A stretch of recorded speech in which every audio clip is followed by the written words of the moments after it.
Buddhism and Lord Buddha.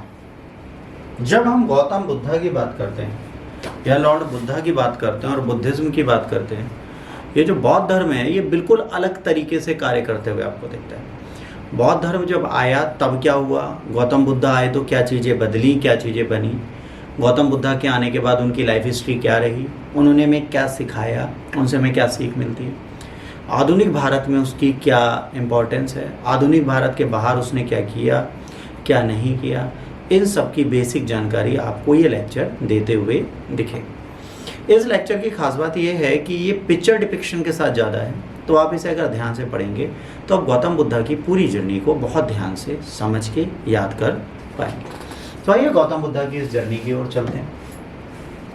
6वीं शताब्दी की जब बात करेंगे तो उस टाइम पे बुद्धिमत्ता बहुत चल रही थी और सब लोग ब्राह्मणवाद आइडियोलॉजी को फॉलो करते थे। सब लोग हिंदू वैदिक नॉवेल्स वगैरह, हिंदू वेद वगैरह पढ़ते थे और इसी समय पर दो ऐसे धर्म आए, जैन और बौद्ध, जिन्होंने इन चीज़ों को बदला। ये जो ब्राह्मणवादी विचारधारा थी इसके बदलाव का समय आ गया।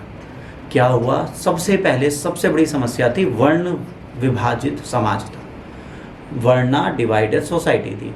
यहाँ पर सबसे इम्पोर्टेंट कौन थे, ये लोग जो बैठे हैं ब्राह्मण्स लोग, सबसे इम्पोर्टेंट लोग थे ब्राह्मण्स।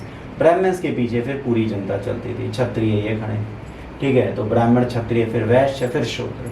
तो यहाँ पर ब्राह्मण्स जो थे वो अपना डोमिनियन बहुत मानते थे, वो कहते थे हम सबसे महान हैं। तो क्षत्रिय कहते थे भाई तुमसे जस्ट दूसरे नंबर पे हम लोग हैं, नॉवेल तो हम भी पढ़ सकते हैं, उपन्यास हम भी पढ़ सकते हैं, वेद भी हम पढ़ सकते हैं, उपनिषद भी हम पढ़ सकते हैं, तुम हमसे ज़्यादा काबिल कैसे हो भाई, तुम्हारा उपनयन 7 साल में होता है, हमारा 9 साल में होता है, 2 साल बाद तो होता है, पर 2 साल पहले हम युद्ध करना सीखते हैं, तो वो सीखते नहीं।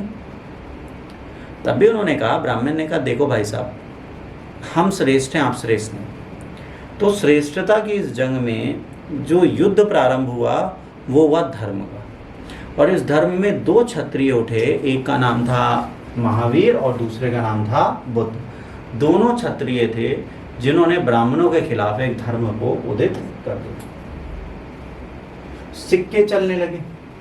जब बच्चों सिक्के चलने लगे तो व्यापार वाणिज्य बढ़ने लगा। अब जब ये व्यापार वाणिज्य बढ़ने लगा तो अब संग्रहण, जो अभी तक वस्तु विनिमय चल रहा था, जो अभी बार्टर सिस्टम चल रहा था, वो पूरी तरह बदल गया। अब बार्टर सिस्टम की जगह क्या आ गया, वस्तु विनिमय की जगह मुद्रा ने जगह ले ली।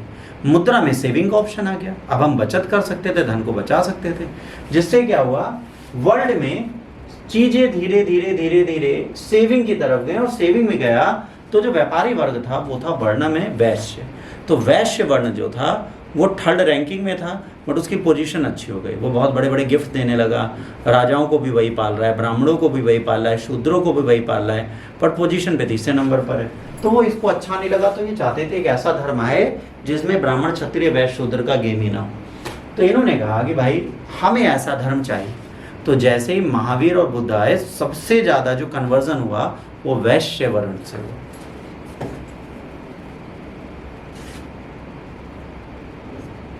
इसके बाद न्यू एग्रीकल्चरल इकोनॉमी, अब कृषक प्रधान सभ्यता है। अब जो अर्थव्यवस्था है वो कृषक प्रधान है। अच्छा, कृषि कैसे होगी, जानवरों से। बैल हमें चाहिए, उस टाइम पे भाई ट्रैक्टर तो होते नहीं थे, बैलों की जरूरत थी। अच्छा, बैलों की बलि बहुत दी जाती थी हमारे यहाँ, गाय की नहीं पर बैलों की बलि दी जाती थी, घोड़ों की बलि दी जाती थी। वैदिक सैक्रिफाइसेस में ये चीज़ें यूज होती थी। तो ये ऐसा एनिमल सैक्रिफाइस ना हो, इसके लिए वो एक ऐसा धर्म चाहते थे तो पूरी तरीके से अहिंसक हो, नॉन वायलेंट हो। और नॉन वायलेंस को सबसे मॉडरेट मैनर में समझा 2 लोगों ने, एक थे जैन और एक थे बुद्ध।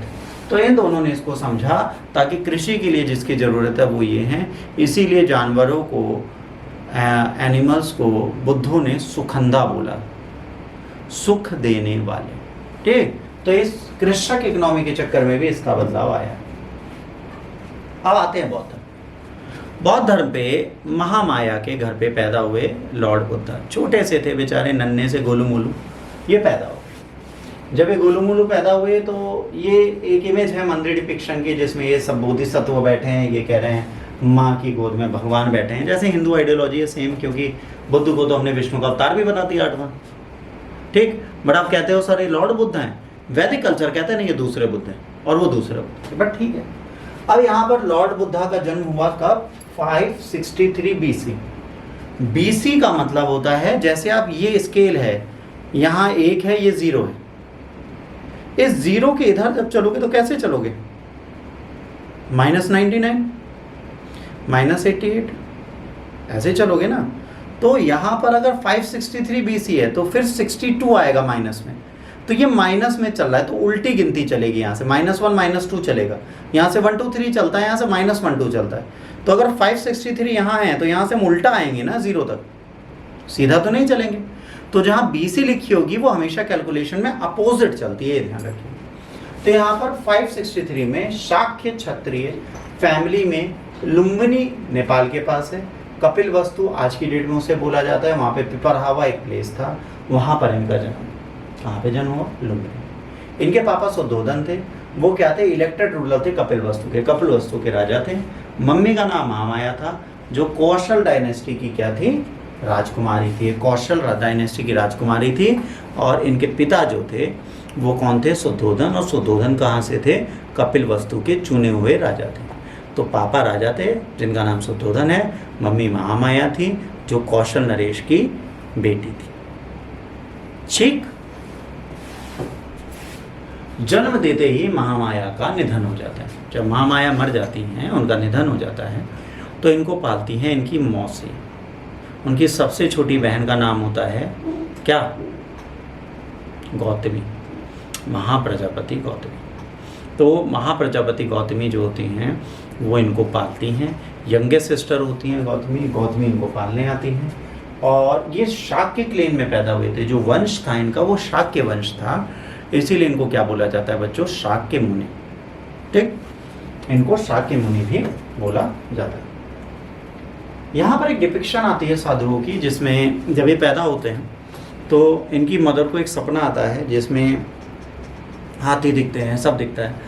तो उसको डिपिक्ट करने के लिए जब बुलाते हैं तो जो साधु आते हैं वो एक डेफिनेशन देते हैं इसकी कुंडली, भाग्य और सपने की परिभाषा में, कि या तो ये बहुत बड़ा साधु बनेगा या ये चक्रवर्ती सम्राट बनेगा। अब पिता क्या चाहेंगे? अगर मुकेश अंबानी को कोई बोल दे कि तुम्हारा बेटा प्रेमानंद महाराज जैसा साधु बनेगा, तो पापा तो नहीं चाहेंगे वो बने, वो तो चाहेंगे व्यापार करे। सेम गौतम बुद्ध के पापा चाहते थे। उन्होंने कहा भाई व्यापार करे, तो इसको सारे राजकीय कार्यों में पहले दिन से लगा दिया, राजा विलास भोग सब दे दिया। इनकी शादी हुई किससे? यशोधरा से। बाल्यावस्था में इनकी शादी करा दी गई यशोधरा जी से, और यशोधरा जी के साथ इन्होंने अपना जीवन जीना था। गौतम बुद्ध की शादी हुई यशोधरा से। गौतम बुद्ध शुरुआत से बहुत ज़्यादा गंभीर प्रवृत्ति के व्यक्ति थे, ये अपनी गंभीरता का त्याग नहीं करते थे, ये एक इनकी समस्या थी। तो इस चीज़ को देखते हुए यहाँ पर बहुत सारी ऐसी चीज़ें थी जो लोगों को समझ में नहीं आ रही थी, बट ये इनके साथ रहने लगे, इनसे इन्हें प्रेम था। उसी प्रेम का एक रिजल्ट आया इनका बेटा, जिसका नाम था राहुल।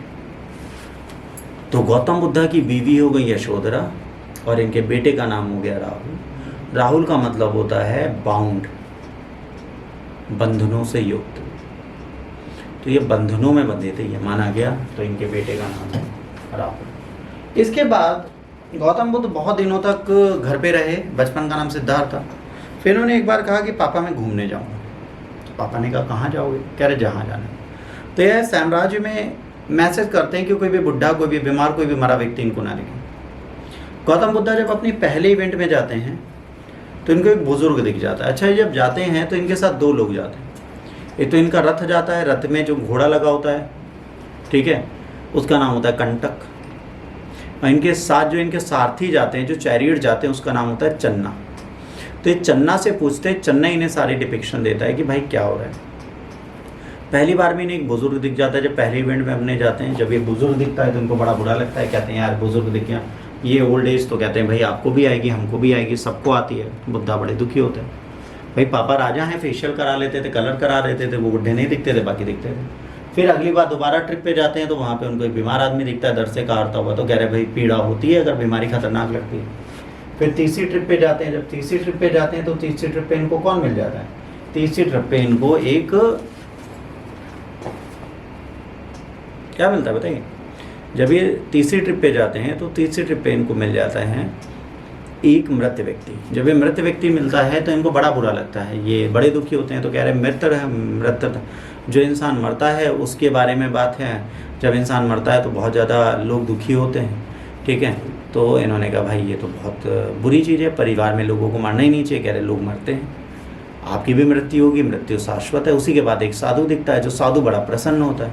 तो कहते हैं ये कौन है? कह रहे ये साधु है। साधु जन्म मरण के चक्र से पूर्णतः मुक्त है। तो गौतम बुद्ध साधु से थोड़ा अट्रैक्ट होते हैं, कहते हैं यार ये बड़ी अच्छी चीज़ है, चलो मैं भी साधु बनता हूँ, मैं भी घर छोड़ता हूँ। इसके बाद अगली कहानी है 29 साल की अवस्था में ये अपने घर का त्याग कर देते हैं। इसको बोलते हैं महाभिनिष्क्रमण। इस घटना को बच्चों बोलते हैं महाभिनिष्क्रमण। जब ये अपने घर को छोड़ते हैं उस घटना को महाभिनिष्क्रमण के नाम से जानते हैं। बुद्धा फिर अलार कलाम के पास जाते हैं। अलार कलाम और उद्दक रामपुत्र से क्या सीखते हैं? मेडिटेशन, ध्यान लगाना सीखते हैं। देखिए किसी भी साधु संत के बनने के लिए सबसे जरूरी चीज़ क्या है? मेडिटेशन, ध्यान लगाना। तो ये क्या सीखते हैं? ध्यान लगाना सीखते हैं। फिर ये 5 ब्राह्मणों के पास जाते हैं, ठीक है। उन 5 ब्राह्मण बनारस में होते हैं जो तपस्या कर रहे होते हैं, वहाँ जाते हैं, वहाँ पे बैठते हैं। बट वो रोज़ सुबह 4 बजे उठा देते थे, ठंडे पानी में लिटा देते थे, फिर एक पत्थर के बिस्तर पे लिटा देते थे। डेली इनको भीख मांगने भेजते थे, कहते थे भाई जब भीख मांग के लाओ, एक घर को खटखटाना, अगर खाना मिला ठीक, नहीं मिला तो भूखे सो जाते थे। खुद जो लाते थे वो 5 लोग और इनके साथ खाते थे, तो इनके भर का होता नहीं था, तो बड़े दुखी थे। तो इनके साथ एक महिला थी जो किसान की वाइफ थी। ये दिन भर इनकी प्रतीक्षा में बैठी रहती थी और हाथ में खाना लेके बैठी रहती थी कि ये खाएं, पर ये खाते नहीं थे। अब ब्राह्मणों ने कहा था किसी महिला से आप खाना नहीं लेंगे, क्योंकि वे राजकुमार थे, देखने में सुंदर थे, महिला इनकी तरफ आकर्षित होती थी। ब्राह्मणों की तरफ भले ही ना हो, क्षत्रिय की तरफ हो रही थी। अब इन्होंने कहा कि भाई मैं तो भोजन नहीं लेता, बट इनको जाना था ब्राह्मण को छोड़ के। तो सुजाता से बोलते हैं क्या बनाई? कह रही प्रभु खीर। कह रहे खिलाओ। बढ़िया खीर खाए, कटोरा ले आए, ब्राह्मणों ने भी खाया। तो ब्राह्मणों ने कहा आज बड़ी अच्छी भीख मिली। कह रही मिली नहीं, मांग के लाए। तो उन 5 ब्राह्मणों ने गौतम बुद्ध को भगा दिया। फिर गौतम बुद्ध भाग गए और वो चलते चलते गए बोध गया। बोध गया में पीपल वृक्ष के नीचे बैठे और वहां पर इसी को पीपल वृक्ष को बाद में बोला गया बोधि ट्री, ज्ञान का वृक्ष, ठीक है। और यहीं पर इनको मिला निर्वाण। तो पहली घटना थी धर्म महाभिनिष्क्रमण, दूसरी घटना है निर्वाणा। तो इनको क्या मिला? यहाँ पर निर्वाणा मिला और गौतम बुद्धा को यहाँ पर अपने परम ज्ञान की प्राप्ति हो गई। 29 साल की अवस्था में निकले थे बच्चों, 35 साल की अवस्था में इन्हें ज्ञान मिला। टोटल 7 वर्ष की इनकी खोज रही, 7 वर्ष बाद ही ज्ञानी बन गए। गौतम बुद्धा को जो ज्ञान मिला, ज्ञान लेके वापस आ रहे थे, तो ज्ञान लेके वापस आते सारनाथ में वही 5 ब्राह्मण अन्य लोगों के साथ इनको मिल गए। वहाँ पर उन्हीं 5 ब्राह्मणों को इन्होंने अपना पहला उपदेश दिया। उपदेश को चक्र से रिप्रेजेंट करते हैं, इसीलिए इसको बोला गया धर्म चक्र प्रवर्तन। धर्म चक्र प्रवर्तन। तो पहला उद्देश्य इन्होंने बनारस के सारनाथ में दिया, इसीलिए इसे धर्म चक्र प्रवर्तन कहा जाता है। ठीक। इसके बाद गौतम बुद्धा ने पूरे भारत में अपने ज्ञान का प्रचार प्रारंभ किया। अच्छा, भारत में इनको ज्ञान का प्रचार करने में प्रॉब्लम क्यों नहीं हुई? राजकुमार थे, इनके पिता राजा थे, राजा से सीधे संपर्क होता था, अनुयायी इनके पीछे भागने लगे, तो ये बहुत जल्दी लोगों के बीच में फेमस और लोकप्रिय हो गए। इन्होंने प्राकृत भाषा का प्रयोग किया, जो आम बोलचाल की भाषा थी, उसी में अपने ज्ञान को दिया। इन्होंने बहुत ज़्यादा कठोर धर्म नहीं बनाया, मॉडरेट बनाया, बीच के धर्म को इन्होंने बनाया, ताकि लोग उसे, अनुयायी उसको आराम से फॉलो कर पाएँ और अपने कार्यों को भी कर पाएँ। संघ की भी नियमावली बहुत ज़्यादा कठोर नहीं थी, तो लोग इनके साथ जुड़ सकते थे। गौतम बुद्ध अपने प्रचार को करते करते लास्ट में कहाँ पहुँचे? लास्ट में पहुँचे कुशीनगर। कुशीनगर यूपी के अंदर एक प्लेस है, और उस समय इनकी एज हो गई थी 80 वर्ष। 563 में पैदा हुए, 480 में मर रहे हैं, 483 में मर रहे हैं, तो ये 80 साल के हो गए अगर माइनस में करें तो। ठीक। तो अब ये जब यहाँ पहुँचते हैं तो यहाँ पर ये कहते हैं मैं खाना खाने जाऊँगा चुन्ना के घर। ठीक। अच्छा, चुन्ना होता है गरीब, सब लोग इन्हें बुलाते थे, पर ये चुन्ना के घर जाते हैं तो चुन्ना के घर पे सूखी रोटी होती है, और ये सच में चले जाते हैं। वो ऐसे मजाक में बुलाने के, पर गौतम बुद्ध उसके घर पहुँचे। जब उसके घर पहुँच गए तो भाई अब चुन्ना क्या करें? चुन्ना दौड़ के जंगल में गए, जो उन्हें मशरूम मिले वो सारे मशरूम बना दिए, पर वो मशरूम निकले जहरीले।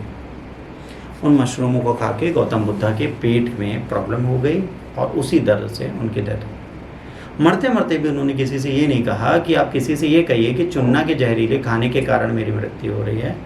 आप हर व्यक्ति को ये बताएंगे कि चुन्ना को ये सौभाग्य मिला कि वो मुझे मेरे जीवन का अंतिम भोजन कर पाया। तो इस तरह चुन्ना को भी इन्होंने इतिहास में अमर कर दिया अंतिम भोजन के बारे में बोलते हुए। आखिरी बाइट के बाद जब उनका निधन हुआ चुन्ना के घर में खाना खाने के बाद, तो इसको बोलते हैं महापरिनिर्वाण। क्या बोलते हैं बच्चों? इसको बोला जाता है महापरिनिर्वाण। इस घटना को महापरिनिर्वाण बोला जाता है। तो 4 घटनाएं हुई। पहली गृह त्याग जिसको बोला गया महाभिनिष्क्रमण, दूसरी ज्ञान जिसको बोला गया दान निर्माणा, तीसरा अपने उपदेश को देना जिसे बोला गया धर्म चक्र प्रवर्तन, और चौथा इनकी मृत्यु जिसको बोला गया निर्वाण, महापरिनिर्वाण। इसके बाद गौतम बुद्धा ने अपनी शिक्षा दी। शिक्षा में इन्होंने बोला कि हमारे जीवन के 4 आर्य सत्य हैं। वास्तविक सत्य हमारे जीवन के 4 हैं। दुख, दुख समुदाय, दुख निरोध, दुख निरोध गामिनी प्रतिपदा। इन्होंने कहा भाई हमारे जीवन का वास्तविकता क्या है?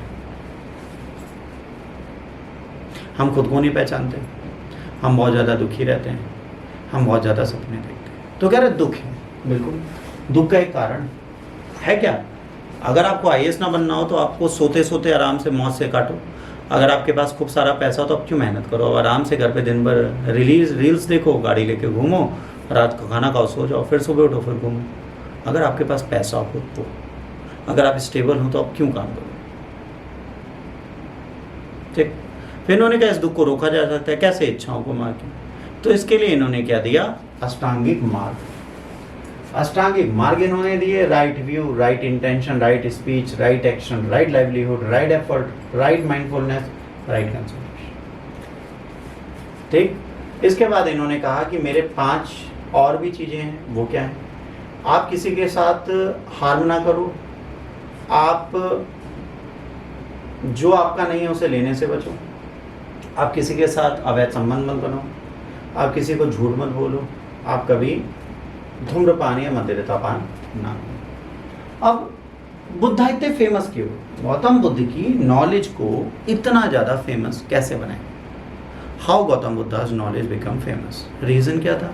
पीपल सेंट्रिक थे। इनके जो ज्ञान की बातें थी वो पीपल सेंट्रिक थी। ये लोगों की समस्याओं से जुड़कर कार्य करते थे। ये प्रॉपर लेक्चर देते थे, बहुत अच्छा समझाते थे। ये लोगों को स्टोरी के माध्यम से चीज़ों को बता देते थे। ये क्वेश्चन आंसर फॉर्म्स में रहते थे, है ना। और ये क्या करते थे? बहुत अच्छे से मेंटोर करते थे, लोगों को समझाते थे। एग्जाम्पल देता हूँ क्या होता।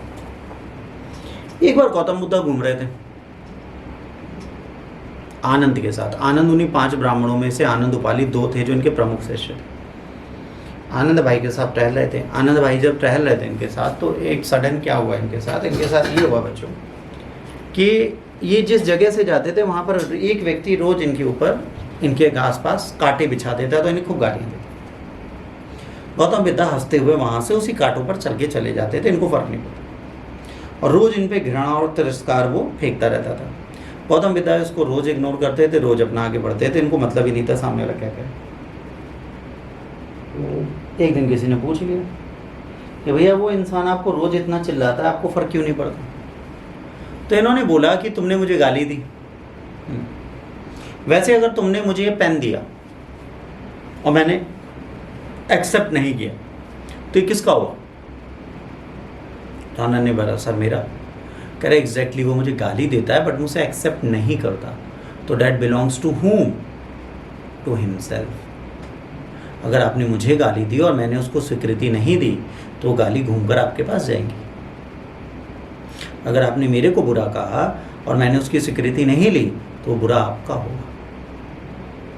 ये गौतम बुद्ध कहते थे। तो इतने आसान तरीके से लोगों को समझाते थे कि हमें कुछ करना नहीं पड़ता था। तो इनके 4 नोबल ट्रुथ थे। पहला था दुख, दुनिया दुख से भरी है, दुख का कारण इच्छाएं हैं, इन इच्छाओं को हम हटा सकते हैं और जन्म मरण के चक्र से मुक्ति पा सकते हैं। उसके लिए दुख निरोध गामिनी प्रतिपदा, साल्वेशन, रीबर्थ होना बंद हो जाएगा। इसके लिए अष्टांगिक मार्ग का प्रयोग करना पड़ेगा। Right observation, right determination, right speech, right action, right livelihood, right exercise, write memory, right meditation को याद।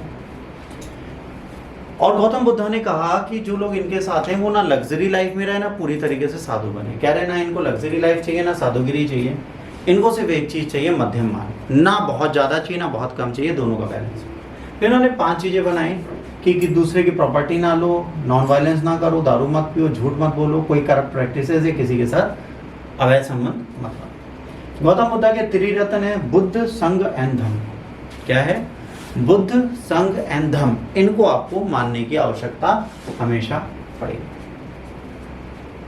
गौतम बुद्ध के स्प्रेड के कारण क्या थे? इन्होंने भगवान और आत्मा को माना है। इन्होंने इंडियन धर्म में एक ऐतिहासिक परिवर्तन कर दिया। एक क्लैप ट्रैप फिलोसॉफिकल डिस्कशन होता था, लोग जाते थे इनके पास बैठते थे, ये उनसे बात करते थे। इन्होंने लोअर ऑर्डर के लोगों को अपने साथ जोड़ा, जो 2 वर्ण थे, वैश्य और शूद्रों को अपने साथ जोड़ा। ब्राह्मणिज्म के कंपैरिजन में बुद्धिज्म बहुत लिबरल था और डेमोक्रेटिक था, बहुत उदारवादी था, लोकतांत्रिक था। लोअर कास्ट के लोग और वुमेन को भी संघ में डाला गया। यूज ऑफ पाली लैंग्वेज, प्राकृत ने पाली का प्रयोग इन्होंने किया था, प्राकृत जैन ने किया था। पाली का प्रयोग किया जो उस टाइम पर सबसे ज़्यादा लोगों द्वारा बोली जाती थी। इन्होंने कहा कि बुद्ध आपको अपने संघ में आने की परमिशन तब देगा जब आप कहीं से कोई धोखा दे के ना हो, किसी को देशद्रोह ना करके आओ, किसी का पैसा मार के ना हो तो देंगे। आप गरीब ना हो, गरीब होगे तो आप आओगे तो अपने परिवार की जिम्मेदारी तो निभा के नहीं आओगे ना। और अगर आप अपने परिवार की जिम्मेदारी निभा के नहीं आओगे तो हम आपको क्यों हायर करें? तो हम आपको संघ में अपने नहीं रख सकते क्योंकि आप परिवार की जिम्मेदारी नहीं निभा सकते और आपको मुझ पर विश्वास ही नहीं। गौतम बुद्ध मैं हूँ और मुझ पर आपको विश्वास नहीं है तो मैं आपको अपने साथ क्यों रखूँगा? मैं आपको बिल्कुल अपने साथ नहीं रखूँगा। बुद्ध संघ में इलेक्शन जो होता था प्रेसिडेंट का, उसको हम क्या बोलते थे? पोसादा। क्या बोलते थे बेटा इसको? इनको हम बोलते थे पोसादा।